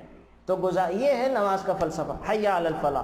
پھر اللہ کہتے ہیں حی علی الفلاح، آؤ کامیابی کی طرف، تم نماز تو پڑھو، تمہیں میں دنیا بھی بنا دوں گا، آخرت بھی چمکا دوں گا۔ پھر اللہ کہتے ہیں اللہ اکبر اللہ اکبر، میں سب سے بڑا ہوں، چیزوں میں نہ لگ جاؤ، لوگوں میں نہ لگ جاؤ، انسانوں میں نہ لگ جاؤ، بہت چھوٹے ہیں، میری طرف آؤ، میں سب سے بڑا ہوں، لا الہ الا اللہ، میرے سوا کوئی بھی نہیں ہے، میرے سوا کوئی تمہارا پرسان حال نہیں ہے، میرے سوا کوئی تمہارا ضرورتوں کو پورا کرنے والا نہیں ہے، میرے سوا کوئی تمہاری فریاد کو سننے والا نہیں ہے، میرے سوا کوئی تمہاری حاجتوں کو پورا کرنے والا نہیں ہے، میرے سوا کسی کے پاس تمہارے زخموں کا مرہم اور مداوا نہیں ہے، آؤ میری طرف، میں سب سے زیادہ بڑا ہوں۔ یہ اذان میں مؤذن کہہ رہا ہوتا ہے، جو اللہ مجھے اور آپ کو معاف فرمائے، بدقسمتی سے ہمیں پتہ ہی نہیں کہ مؤذن کیا رہا ہوتا ہے۔ تو یہ فلاح کے لفظ سے اللہ شروع کر رہے ہیں یہ پارا، قد افلح المؤمنون، ایمان والے فلاح پا گئے، تو یہ ہے فلاح کا لفظ۔ تو فلاح کے لفظ کو ذہن میں رکھ کر اپنی عبادت کیا کریں۔ حی علی الفلاح، حی علی الفلاح، آپ کے ذہن میں سارا یہ نقشہ آنا چاہیے کہ اللہ ہمیں کامیابی کی طرف بلا رہا ہے۔ اللہ کہہ رہا ہے کہ اپنے کام کو چھوڑ چھاڑ کر آؤ، میں تمہارے کام میں برکت بھی ڈال دوں گا، دنیا میں عزت بھی دوں گا، آخرت کی ساری عزتیں تمہاری مقدر ہوں گی۔ یہ نقشہ ذہن میں آنا چاہیے سارا، تب دیکھیں آپ کا ایمان آپ کو ہر حالت میں اٹھا کے مصلی پر لے کر آئے گا، مصلی پر لا کر کھڑا کر دے گا۔ وہ فجر میں مؤذن کی آواز سنے گی، اور یہ ہمیں اگر مطلب پتہ ہو حی علی الفلاح، آؤ بندوں میں تمہیں کامیاب کروں گا، پریشان نہ ہو، نیند چھوڑ کر آؤ، میں تمہیں کامیابی کروں گا، کامیابی دوں گا۔ تو یہ مطلب ذہن میں رکھیں، اور یہاں سے اللہ ابتدا کر رہے ہیں۔ آگے پھر اللہ 7 چیزیں ذکر کر رہے ہیں کہ پہلی خوبی کیا ہے، الذین قد افلح المؤمنون الذین هم فی صلاتهم خاشعون، کہ جو نماز تو پڑھتے ہیں لیکن خشوع خضوع والی نماز پڑھتے ہیں۔ خشوع خضوع والی نماز کیا ہے؟ خشوع خضوع والی نماز کہ دو چیزیں ذہن میں رکھیں، ظاہری سکون، باطنی اطمینان، کہ انسان ظاہر میں اپنے کپڑوں سے، بدن سے، بالوں سے، ہاتھوں سے، داڑھی سے نہ کھیل رہا ہو، یہ ظاہری سکون ہے۔ اور باطنی اطمینان کے دل میں وسوسے نہ لے کر آئے، وسوسے آئیں ان کو دور کر دے۔ نماز میں ہیں، نماز میں وسوسے آتے ہیں، ساری بھولی ہوئی باتیں نماز میں یاد آتی ہیں، سارے کام نماز میں یاد آتے ہیں، اور کھانے پکانوں کی ترکیبیں نمازوں میں یاد آ رہی ہوتی ہیں، نئی نئی ڈشیں بنانے کی ترکیبیں نمازوں میں یاد آ رہی ہوتی ہیں۔ تو اگر آ بھی جائیں تو ان کو جھٹک دیں، جھٹک دیں۔ کوئی آنا برا نہیں ہے، لانا برا ہے۔ یاد رکھیں، وسوسوں کا آنا برا نہیں ہے، وسوسوں کا لانا برا ہے۔ وسوسوں کا آنا تو عین ایمان ہے۔ صحابہ نے بھی کہا یا رسول اللہ وسوسے آتے ہیں، ایسے ایسے خیالات کے بات بتانا پسند نہیں کرتے، تو اللہ کے نبی نے کہا ذالک محض الایمان، یہ تو کامل ایمان کی علامت ہے کہ چور وہیں آتا ہے جہاں پہ خزانہ ہوتا ہے، جہاں خزانہ ہی نہ ہو چور وہاں کہاں پہ آئے گا۔ تو وسوسے آتے ہیں، ہر ایک کو آتے ہیں۔ تو ایک ہے وسوسوں کا آنا اور ایک ہے وسوسوں کا لانا، وسوسوں کا لانا۔ وسوسوں کا آنا برا نہیں ہے، وسوسوں کا لانا برا ہے۔ وسوسہ آ گیا، آپ جھٹک دیں، خیال کو وہاں نہ لے کر جائیں۔ کیا کریں؟ الفاظ کی طرف توجہ کریں، معانی کی طرف توجہ کریں۔ یہ سوچیں کہ ہم کس کے سامنے کھڑے ہیں، وسوسوں کو جھٹک دیں تو انشاءاللہ وسوسے ختم ہونا شروع ہو جائیں گے، نماز میں خشوع خضوع پیدا ہو جائے گا۔ دو چیزوں کا نام خشوع خضوع ہے، اور یہ انسان کے اختیار میں ہے، اس کے بس کے اندر ہے۔ کہ دیکھیں ظاہری طور پہ تو اپنے ہاتھوں سے نہ کھیلیں، مکھی مچھر آ جائیں تو بار بار نہ اڑائیں، بار بار کپڑوں سے نہ کھیلیں، اپنے داڑھی کے یا اپنے بالوں سے نہ کھیلیں۔ تو ظاہری سکون تو ہمارے اختیار میں ہے کہ ہم ہاتھوں کا استعمال نہ کریں، نظروں کو دائیں بائیں نہ دوڑائیں۔ باقی رہا باطنی، تو دل میں اگر وسوسے آئیں تو آنے کے اوپر گناہ نہیں ہے، لانے پر گناہ ہے۔ کیا آپ نے خود سوچنا شروع کر دیا کہ آج کیا پکانا ہے، کیا بنانا ہے، اور جناب گھر میں کیا کیا پڑا ہوا، ساری فریج نماز میں آپ نے کھول کے دیکھ لی کہ فریج میں کتنا وہ سامان ہے، کتنی مرچیں، ادرک، لہسن ہے، کتنا نہیں ہے، اور نماز ہی میں بچوں کو بھی آواز دے رہی ہیں کہ بیٹا آؤ بازار سے یہ لے آؤ، اور فوراً سلام پھیرتے بیٹا بات سنو بازار سے جا کے یہ لے آؤ۔ تو یہ تو آپ نے نماز ہی میں ساری کھچڑی اور ساری ہنڈیاں بنا لی ہے، تو یہ تو وسوسوں والی نماز ہو گئی۔ تو وہی نماز ہو گئی جو ایک امام صاحب نے عصر کی 4 رکعتیں پڑھانے کے بجائے 3 پڑھا دیں۔ اب سب ڈاؤٹ میں پڑ گئے کہ کتنی پڑھائی ہیں، امام صاحب کو بھی یاد نہیں رہا، لوگوں کو بھی یاد نہیں رہا، تو اعلان کیا بھئی کتنی رکعتیں ہوئی ہیں، تو سارے چپ۔ ایک نے کہا کہ آج 3 رکعتیں ہم نے پڑھی ہیں، 4 نہیں پڑھی ہیں۔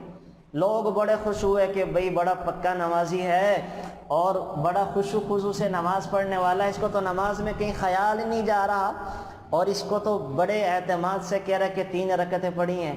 تو سب نے کہا کہ بھئی ماشاءاللہ آپ کی تو بڑی اچھی نماز ہے اور مبارک ہو۔ کہنے لگا اصل میں بات یہ ہے، مبارک کی کوئی بات نہیں، میری ہے 4 دکانیں، 4 دکانیں ہیں۔ میں جب عصر کی نماز پڑھنے آتا تھا تو ہر رکعت میں 1 دکان کا حساب کرتا تھا، ہر رکعت میں 1 دکان کا حساب، آج کتنے گاہک آئے، کتنے پیسے بنے اور کتنے پیسے ہو گئے، تو ہر رکعت میں 1 دکان کا حساب کرتا تھا۔ آج میری 3 ہی دکانوں کا حساب ہوا ہے، چوتھی کا نہیں ہوا۔ اس وجہ سے مجھے پتہ ہے کہ 3 رکعتیں ہوئی ہیں، 4 نہیں ہوئی ہیں، 4 نہیں ہوئی۔ تو ہمیں بھی نمازوں میں خیالات سارے آ رہے ہوتے ہیں، تو خیال کا آنا برا نہیں ہے، لانا برا ہے۔ تو جب آئے تو اس کو جھٹک دیں، نماز کے اوپر اپنا فوکس کریں، الفاظ میں غور کریں، معنی میں غور کریں، تو انشاءاللہ یہ خشوع خضوع والی نماز ہو جائے گی۔ آپ علیہ السلام نے فرمایا اللہ تعالیٰ نماز کے وقت اپنے بندے کی طرف متوجہ ہوتے ہیں، جب تک وہ اللہ کی طرف متوجہ ہوتا ہے اللہ بھی متوجہ رہتے ہیں، اور جب بندہ وہ کہیں دائیں بائیں دیکھنا شروع کر دے اللہ بھی اپنے نظر کرم کو پھیر لیتے ہیں۔ کتنی بڑی بات ہے کہ ہم نماز پڑھ رہے ہیں اور اللہ ہمیں دیکھ رہے ہیں، ہماری طرف متوجہ۔ کس وقت تک؟ جب تک ہماری توجہ کہیں اور نہیں جاتی، اور جس وقت ہماری توجہ کہیں اور چلی گئی اللہ اپنی توجہ کو ہٹا لیتے ہیں، اللہ اپنی توجہ کو پھیر لیتے ہیں۔ تو بس یہ خیال کر کے نماز پڑھیں کہ جب تک میں متوجہ ہوں اللہ بھی مجھے رہے ہیں، نگرانی کر رہے ہیں. اور جس وقت میں نے نظر دائیں سے اوپر دیکھنا شروع کر دیا، نظر دائیں بائیں پھیرنا شروع کر دیں اور اپنے دماغ کو دائیں بائیں لے گیا تو بس اللہ کی توجہ ختم. اب ہماری نماز میں اٹھک بیٹھک ہی باقی رہ گئی ہے. آپ علیہ الصلوۃ والسلام نے فرمایا کہ حضرت انس کو حکم دیا کہ اپنی نگاہ اس جگہ پر رکھو جس جگہ سجدہ کرتے ہو اور نماز میں دائیں بائیں توجہ نہ کرو. تو ہم جب کھڑے ہوں قیام میں تو ہماری نگاہیں سجدے کی جگہ پہ ہونی چاہیے، اس سے خشوع خضوع پیدا ہوگا. جب رکوع میں جائیں تو اپنے پاؤں پر ہماری نگاہیں ہونی چاہیے، اس سے نماز میں فوکس ہوگا. سجدے میں جائیں تو سجدے کے اندر ہماری آنکھوں کی جگہ پر ہی، ناک کی جگہ پر ہماری نگاہیں ہونی چاہیے. اتحیات میں بیٹھے تو گود پر ہماری نگاہیں ہونی چاہیے. ہم اپنی گود میں دیکھتے رہیں، جھولی میں دیکھتے رہیں، تو جو ان چیزوں کا اہتمام کرے گا انشاءاللہ اس کا نماز میں فوکس رہے گا، نماز میں توجہ رہے گی. اور آپ علیہ الصلوۃ والسلام نے فرمایا ایک آدمی کو دیکھا نماز میں داڑھی سے کھیل رہا تھا تو حضور نے فرمایا لو خشع قلب ھذا لخشعت الجوارح، اگر اس آدمی کے دل میں خشوع ہوتا تو اس کے اعضاء میں بھی سکون ہوتا. جو لوگ نمازوں میں ہاتھوں سے کھیل رہے ہوتے ہیں نا، کپڑوں سے، ہاتھوں سے، تو اس کا مطلب ہے کہ دل میں خشوع اور خوف نہیں ہے. اگر خوف خدا ہوتا تو اپنے ہاتھوں کو نماز میں استعمال نہ کر رہا ہوتا، ہاتھوں سے نہ کھیل رہا ہوتا ہے، داڑھی سے نہ کھیل رہا ہوتا ہے. اور آپ علیہ الصلوۃ والسلام نے فرمایا سب سے پہلے جو چیز اس امت سے اٹھ جائے گی یعنی ختم کر دی جائے گی وہ خشوع ہے، وہ نماز میں خشوع ہوگا. یہاں تک کہ پوری قوم میں کوئی بھی خشوع سے نماز پڑھنے والا نہیں ہوگا. سب سے پہلے اللہ امت محمدیہ سے نماز کا خشوع اور خضوع اٹھا لیں گے. تو ہمیں غور کرنا چاہیے کہیں وہ بد نصیب لوگ ہم تو نہیں ہیں کہ جن سے اس کام کی ابتدا ہو رہی ہے. تو ہمیں تو بد نصیبوں میں نہیں بننا ہے، ہم نے تو انشاءاللہ وہ اللہ تعالیٰ کے مقربین میں بننا ہے. تو نماز میں خشوع خضوع پیدا کریں انشاءاللہ. جب ہم عید کے بعد اپنی ورکشاپ شروع کریں گے نا تو میں آپ کو نماز کا فلسفہ، نماز کے خشوع خضوع کے حوالے سے یہ پوری چیزیں میں نے 2 مہینے اس پر 2 مہینے لگے مسجد میں ذکر کرتے کرتے نماز سے ریلیٹڈ چیزیں، احکامات، خشوع خضوع کا طریقہ اور ترکیبیں. تو یہ ایک لمبا ٹاپک ہے، اب تو ذکر نہیں کیا جا سکتا. تو اس کے اندر بہت سارے اقوال ہیں، بہت ساری باتیں ہیں، بہت سارے اس کے اندر فلسفہ بھی ہے پورا. تو انشاءاللہ جب ہم عید کے بعد اپنی یہ ہر ہفتہ واری ورکشاپ کا اہتمام کریں گے اس میں یہ چیزیں میں تفصیل کے ساتھ وہ ذکر کر دوں گا. تو ایک خوبی نماز کی ہے. نمبر 2 وہ سب زکوٰۃ دینے والے ہیں، ایمان والے زکوٰۃ دیتے ہیں. زکوٰۃ اللہ تعالیٰ نے 700 دفعہ زکوٰۃ کا حکم دیا ہے، 700 دفعہ. ابھی میرے پاس ایک میسیج آیا کسی خاتون کا کہ ایک خاتون کہنے لگی کہ میرے پاس 2 تولہ سونا ہے تو کیا میں زکوٰۃ لے سکتی ہوں؟ اب یہ لے نہیں، ان کے اوپر تو دینا واجب ہے. ان کے جس کے پاس 71,000 روپے کی مالیت کا سونا، چاندی، نقدی، 3 کپڑوں سے زائد کپڑے، 3 جوتیوں سے زائد جوتیاں، گھر میں آرٹیفیشل سامان، ٹیلی ویژن، VCR اور LED اور جناب اسی طرح سے آرٹیفیشل چیزیں، یہ اگر مل کر 72,000 تک بن جائیں تو ایسی عورت اور مرد کو زکوٰۃ نہیں دے سکتے. وہ تو فقیر والی کیٹیگری سے نکل گئی. زکوٰۃ تو فقیر اور مسکین کو دیتے ہیں. اب دیکھیں یہ تو اکثروں کے پاس ہوتا ہے. تو یہ خاتون کہہ رہی کہ میرے پاس 2 تولے سونا ہے اور مجھے نہ کسی نے زکوٰۃ کے پیسے دیے، میں رکھ سکتی ہوں؟ تو اس کے اوپر تو خود زکوٰۃ فرض ہے، وہ تو خود زکوٰۃ دے گی، نہ کہ زکوٰۃ لے. تو ہم کتنے ایسے وہ کر لیتے ہیں. تو ایک چیز تو یہ سمجھیں کہ زکوٰۃ اللہ تعالیٰ نے قرآن کریم میں اشارتاً، صراحتاً، کنایتاً 700 دفعہ ذکر کیا ہے. اللہ کا تو 1 دفعہ بول دینا کافی تھا، اللہ تعالیٰ نے ہمیں سمجھانے کے لیے 700 دفعہ تک ذکر کیا، 700 دفعہ تک زکوٰۃ کے بارے میں. تو زکوٰۃ کے بارے میں جو ہے والذین یکنزون الذھب والفضة ولا ينفقونها فی سبیل اللہ فبشرهم بعذاب علیم، جن لوگوں کے پاس سونا چاندی ہے اپنے مالوں کی زکوٰۃ نہیں دیتے، تیار رہیں قیامت کے دن ان کے سونا چاندی کو آگ کے کوڑے بنا کے ان کی پیٹھوں کو داغا جائے گا، پیشانی کو داغا جائے گا، منہ کو داغا جائے گا، اور کہا جائے گا ھذا ما کنزتم لانفسکم فذوقوا ما کنتم تکنزون، یہ وہ مال تھا جسے تم جوڑ جوڑ کے تو رکھتے تھے حج کے لیے، بیٹیوں کے زیور کے لیے، بیٹیوں کی شادی کی تیاری کے لیے، اپنا مکان بنانے کے لیے، لیکن زکوٰۃ نہیں دیتے تھے۔ ھذا ما کنزتم، چکھو اب اس مال کا ذائقہ عذاب کی شکل میں چکھو۔ ایک ایک گنجا سانپ لایا جائے گا جو جبڑا پکڑ کے اس کو کھینچے گا اور ڈنگ مارے گا اور کہے گا انا کنزک انا مالک، میں تیرا خزانہ ہوں، میں تیرا مال ہوں، جسے تو سنبھال کے رکھتا تھا، اللہ کے راستے میں زکوٰۃ نہیں دیتا تھا، اب اس مال کو جمع کرنے کا مزہ چکھ۔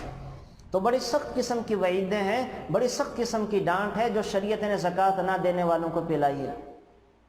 تو ایمان والوں کی خوبی بتا رہے ہیں، اور زکوٰۃ نہ دینے والا تو ایمان والوں کی خوبی سے نکل گیا، بخیلوں میں داخل ہو گیا۔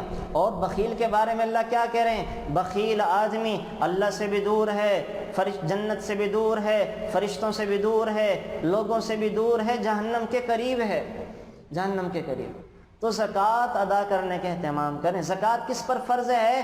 میں آج آپ کو پھر موٹا سا قاعدہ بتا دوں کہ دیکھیں، جس شخص کے پاس یہ پانچ چیزیں ہوں، سونا، چاندی، نقدی، مال تجارت، اور وہ پیسے جو لوگوں سے لینے ہیں، غور سے سمجھ لیں، تھوڑا سا سونا ہے، تھوڑی سی چاندی ہے، تھوڑے سے انویسٹمنٹ کی ہوئی ہے، تھوڑی سا کیش ہے، اور وہ پیسے جو لوگوں سے لینے ہیں، یہ پانچ چیزیں ملا کر اگر کسی کے پاس 52.5 تولہ چاندی کی قیمت کو، جو کہ آج کل 72,000 بنتی ہے، اگر پہنچ جاتے ہیں تو ایسی مرد عورت کے اوپر زکوٰۃ فرض ہے۔ نہیں بنتے تو زکوٰۃ فرض نہیں ہے۔ مثلاً اب اس کی مثال لے لیں، گھر میں ایک بچی ہے، اس کے پاس آدھے تولے کی رنگ ہے، اب آدھے تولے کی رنگ یا آدھے تولے کو اس کے پاس کوئی بھی زیور ہے تو وہ بن گیا 50,000 کا۔ 10,000 کیش میں پڑے ہیں، چاندی کوئی نہیں ہے اس بچی کے پاس۔ اچھا، اس نے لوگوں سے 20,000 لینے، کسی اپنی کزن کو ادھار دیے ہوئے تھے، تو یہ اب 50,000 کا وہ زیور، 10,000 کیش میں 60,000، 20,000 اس نے اپنی کزن کو دیا، 80,000۔ تو 80,000 جب اس کے پاس ہو گئے اور فرسٹ ٹائم پہلی دفعہ 1 سال گزر چکا ہے، یہ 80,000 اس کے پاس 1 سال سے چلتے آ رہے ہیں، تو اب اس بچے کے اوپر بھی زکوٰۃ فرض ہے، اسے بھی زکوٰۃ دینی پڑے گی۔ میں زکوٰۃ کی مسائل انشاءاللہ پھر کبھی ذکر کر دوں گا، یہ بات بڑھ جائے گی۔ مجھے آپ کو واقعہ افک بھی سنانا ہے جو اس ساری صورت کا اہم خلاصہ اور جان ہے۔ تو یہ دوسری صفت زکوٰۃ دینے والے ہیں۔ تیسرا وصف زکوٰۃ دینے والا ہے، نمبر 4 وہ اپنی حرمت عزت کی حفاظت کرنے والی ہیں، اور نمبر 5 جو ایمان والوں کا ہے کہ امانت کا حق ادا کرتے ہیں، جو امانت ان کے پاس رکھوائی جاتی ہے اس کا حق ادا کرتے ہیں، وہ امانت باتوں کی شکل میں ہو، کسی بات کی شکل میں ہو، وہ کسی فرض جو اس کے ذمے لگا دیا گیا اس کی شکل میں۔ یاد رکھیں، عورتوں کے ذمے جو فرائض ہیں، اپنے خامدوں کے، بچوں کے، اپنے گھر والوں کے، ان کو پورا نہ کرنا بھی خیانت ہے۔ اپنی ذمہ داریاں جو عورتوں کی گھر کے اندر ہیں ان کو پورا نہ کرنا بھی خیانت ہے۔ مردوں کے ذمہ جو کام آفسوں میں، دکان میں کمانے کے حوالے سے ہیں ان کو پورا نہ کرنا بھی خیانت ہے۔ خیانت صرف یہ نہیں ہے کہ کسی نے پیسے رکھوائے تھے آپ نے وہ کھا لیے، خیانت کی بے شمار قسمیں ہیں۔ تو اپنی بات کو پورا نہ کرنا، اپنی ذمہ داری کو پورا نہ کرنا، یہ خیانت کی یہ ڈیفینیشن یاد رکھیں، یہ خیانت ہے۔ تو 5ویں خوبی امانت کا لحاظ رکھتے ہیں۔ چھٹا جو ان کا تھا وعدہ پورا کرتے ہیں، اور 7ویں جو تھی نماز کا اہتمام کرتے ہیں، نماز پر محافظت کرتے ہیں۔ کیا مطلب؟ اللہ جب بلاتا ہے تو سارے کاموں کو چھوڑ چھاڑ کے آ جاتے ہیں، وہ وقت گزارتے نہیں ہیں، آخری وقت میں نماز نہیں پڑھتے بلکہ شروع وقت میں نماز پڑھنے کا اہتمام کرتے ہیں۔ یہاں پہ اللہ نے یہ ذکر کیا، پھر آگے چل کر اللہ تعالیٰ نے انسانی مراحل کو ذکر کیا کہ کیسے انسان 7 مرحلوں سے گزر کر انسان بنتا ہے، کہ پہلے انسان جو ہے وہ مٹی کا خلاصہ تھا، پھر اللہ نے مٹی کے خلاصے سے نطفہ بنایا، پھر نطفے سے علقہ بنایا، پھر علقہ سے مضغہ بنایا، پھر مضغہ سے اس کے اوپر ہڈیاں چڑھائی، پھر چھٹے دور میں ہڈیوں پر گوشت چڑھایا، اور ساتویں دور میں اس کے اوپر اللہ نے اپنی روح کو پھونک دیا۔ یہ 7 مراحل سے گزر کے انسان بنتا ہے۔ پھر آگے چل کر اللہ تعالیٰ نے پانی کو چلانے کا عجیب نظام بتایا کہ اللہ تعالیٰ آسمان سے پانی کس طرح برساتے ہیں، جتنی ضرورت ہے اتنا برساتے ہیں۔ اگر اللہ زیادہ برسا دیں تو ہمارے ہاں زمین پر سیلاب آ جائے۔ اللہ کا کیا خوبصورت، خدا کی قسم نظام ہے۔ اللہ نے یہ دیکھیں، جو پہاڑی علاقے ہیں، برفانی علاقے، ان کو ہمارے لیے فریزر بنا دیا، سٹور بنا دیا۔ سردیوں میں یہاں پہ برف جمع کرتے ہیں اور ان جگہوں کو ایسے اوپر رکھا ہے۔ یہ ہمارے پہاڑی علاقے ایسے اوپر، ہم نیچے رہتے ہیں۔ اگر وہ اوپر ہوتے ہم نیچے، ہم ڈوب جاتے۔ اللہ نے ان کو اوپر رکھا ہے، ایسے سٹور بنا دیا۔ اللہ وہاں پہ برس سردیوں میں ہمارے لیے برف کو سٹور کرتے کرتے کرتے گرمیوں میں پانی کی ضرورت زیادہ پڑتی ہے تو اللہ تعالیٰ وہ اس کو پگھلا پگھلا کے ہم تک پہنچاتے رہتے ہیں۔ پھر سمندر کے اندر سارا پانی جمع ہوتا نمکین، اللہ ہمیں کہتے کہ اپنے اپنے حصے کا ٹینکر بھر کے لاؤ اور اس کو میٹھا کرو، ساری زندگی اسی میں گزر جاتی، اس کو کیمیکل کو نمکیات نکالنے میں۔ اللہ بارش کے وہ نمکین پانی اٹھا کے وہ وہاں برفانی علاقوں میں پہنچا دیتا ہے، وہاں سے زمین کی رگوں کے ذریعے ہمارے گھروں میں پہنچا دیتا ہے۔ اللہ اکبر! تو کیا اللہ کا نظام ہے، اس کے اوپر بھی بات کرنے کی کافی زیادہ ضرورت ہے۔ انشاءاللہ یہ بھی آپ کو پھر کبھی میں سناؤں گا کہ اللہ تعالیٰ کس طرح ایک ایک چھوٹی چھوٹی کالی بدلی میں لاکھوں ٹن پانی جمع کر کے ہمیں پہنچاتے ہیں۔ ٹائم ہو گیا اصل میں میرا، تو آپ کو وہ واقعہ افک سنانا ہے، وہ میں آپ کو 10-12 منٹ آپ کے مزید لے لوں گا۔ یہ ساری چیزوں کو وائنڈ اپ کر کے اس کی طرف چلتے ہیں۔ آگے چل کر اللہ تعالیٰ نے یہ سزائیں بھی بہرحال رہ گئی ہیں، وہ لیعان کی اور حد قذف کی۔ حضرت عائشہ صدیقہ رضی اللہ تعالی عنہ کے واقعے کی طرف آتے ہیں ہم نا، اس کو ذکر کر دیں، باقی انشاءاللہ وہ پھر چیزیں ذکر کر دیں گے۔ اصل میں حضرت عائشہ صدیقہ رضی اللہ تعالی عنہ رسول اللہ صلی اللہ علیہ وسلم کے دشمنوں نے آپ علیہ السلام کے خلاف اپنی ساری تدبیریں صرف کر ڈالنے کی کوشش کی، اپنی ہر تدبیر کو اختیار کرنے کی کوشش کی، ہر تدبیر کو اختیار کرنا چاہا، اور آپ علیہ السلام کو ایذا پہنچانے کی جو صورتیں کسی کے ذہن میں آ سکتی تھی وہ سبھی جمع کی گئیں۔ کفار کی طرف سے جو ایذائیں آپ کو پہنچی ہیں ان میں شاید یہ سب سے آخری اور سخت روحانی اذیت تھی کہ ازواج مطہرات میں سے جو سب سے زیادہ عالمہ فاضلہ اور مقدس ترین ام المؤمنین حضرت عائشہ صدیقہ تھی، ان پر یہ عبداللہ بن ابی منافق نے حضرت صفوان بن معطل جیسے مقدس صحابی کے ساتھ تہمت لگا دی۔ اس سب سے زیادہ سخت اذیت میرے نبی کو پہنچائی گئی اس بڑی عمر میں، بڑھاپے کی عمر میں، کہ عبداللہ بن ابی جیسا منافق سب سے لاڈلی چہیتی پاک دامن پاکیزہ ابوبکر کی بیٹی، ان کے بارے میں یہ تہمت لگا دی، اور منافقین نے طرح طرح کے رنگ دے کے اس کو پھیلایا۔ اس میں سب سے زیادہ رنج کی یہ بات تھی کہ چند سیدھے سادے مسلمان بھی اس کا سازش کا شکار ہو گئے، اور بغیر دلیل کے انہوں نے بھی بات کرنا شروع کر دی۔ اور آپ علیہ السلام اور خود حضرت ام المؤمنین حضرت عائشہ صدیقہ کو جو روحانی تکلیف پہنچی، اللہ تعالیٰ نے اس کے ازالہ اور حضرت صدیقہ کی برات کے لیے آسمان سے وحی اتاری اور 2 رکوع میں اس کو اتارا۔ میں نے عرض کیا تھا نا کہ اصل میں اللہ تعالیٰ نے جب کسی بھی ہستی کے اوپر تہمت لگی ہے تو بچوں سے گواہیاں دلوا دی۔ حضرت مریم پہ لگی، بچے نے گواہی دے دی، حضرت یوسف پہ لگی، بچے نے گواہی دے دی، حضرت جریج پہ لگی، بچے نے گواہی دے دی، لیکن حضرت عائشہ صدیقہ کی جب باری آئی تو اللہ کہہ رہے ہیں کہ میں زمین والوں کی گواہی نہیں دلواتا، میں اللہ خود آسمان سے گواہیاں دیتا ہوں، میں خود آسمان سے ہی۔ تو حضرت عائشہ کا اصل میں واقعہ افک نے حضرت عائشہ صدیقہ کی عفت و تقدس کے ساتھ ان کی اعلیٰ عقل و فہم کے کمالات کو بھی روشن کر دیا۔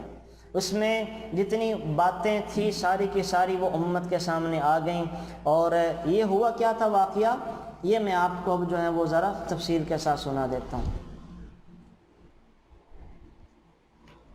ہوا یہ تھا کہ غزوہ بنی مستلق، جس کو غزوہ مریثہ بھی کہتے ہیں، سن 6 ہجری میں پیش آیا تو امہات المؤمنین حضرت عائشہ صدیقہ رضی اللہ تعالیٰ عنہ حضور کے ساتھ تھیں۔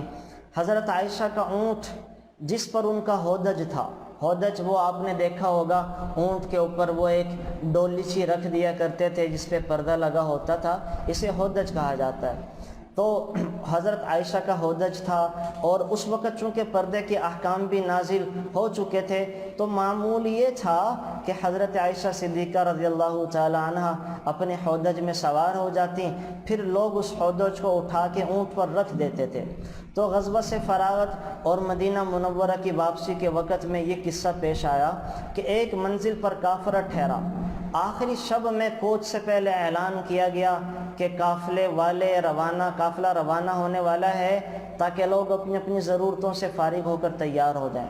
حضرت عائشہ صدیقہ رضی اللہ تعالی عنہ کو بھی قضاء حاجت کی ضرورت تھی، وہ بھی فراغت کے لیے جنگل کی طرف چلی گئیں۔ وہاں اتفاق سے ان کا ہار ٹوٹ گیا، ہار کو تلاش کرنے میں دیر لگ گئی۔ جب واپس اپنی جگہ پر پہنچی تو دیکھا کہ قافلہ روانہ ہو چکا تھا۔ ان کے اونٹ کا قصہ یہ ہوا، جب کوچ ہونے لگا تو عادت کے مطابق حضرت عائشہ صدیقہ کا ہودج یہ سمجھ کر اونٹ پر سوار کر دیا گیا کہ حضرت عائشہ اس میں موجود ہیں۔ اٹھاتے وقت بھی کچھ شبہ نہیں ہوا کہ حضرت عائشہ صدیقہ کی عمر بھی کم تھی اور بدن بھی کمزور تھا، کسی کو یہ اندازہ نہیں ہوا کہ ہودج خالی ہے، چنانچہ اونٹ کو ہنکا دیا گیا۔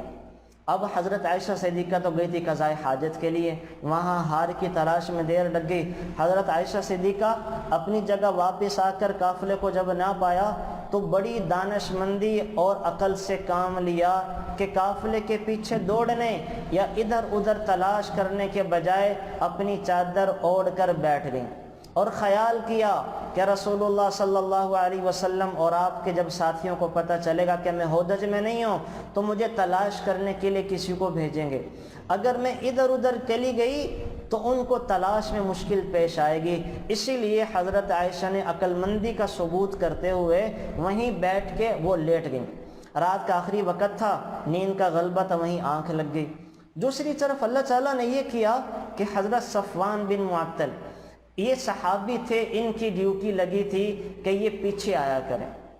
یہ پیچھے آتے تھے اور پیچھے آ کر جو ہے اگر کوئی سامان قافلے والوں کا پڑا رہتا تو سامان کو اٹھا لیا کرتے تھے تاکہ قافلے والوں کو سامان پہنچ جائے۔ تو یہ پیچھے آیا کرتے، ان کی ڈیوٹی تھی کہ قافلہ چلا جائے تو پیچھے سے آیا کریں۔